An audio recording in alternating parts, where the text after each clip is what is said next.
bakamayacak. Önümde hiç yeri iltmeyen yol, yine bana o yerde karışan yol. Yitirdim özümü, ziyanı yok, sen bilmedin onu. Karışırına dönme, beni koparıp önümde, ayrılık ödünde.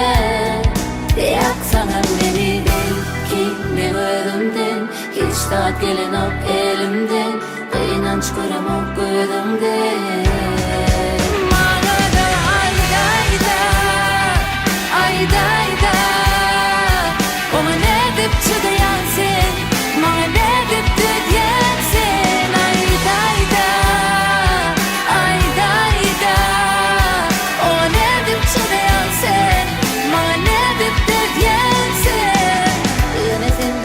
Çığlı gözlemden böyle uğraşan sensiz günlere, ya da bir ökünmekten, yansamam döner terdenir küllemden.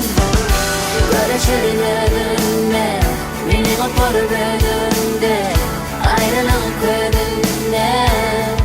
Yaksana beni belki ne gözümden, hiç tat gelin ok elimden, inanç kuramok gözümden.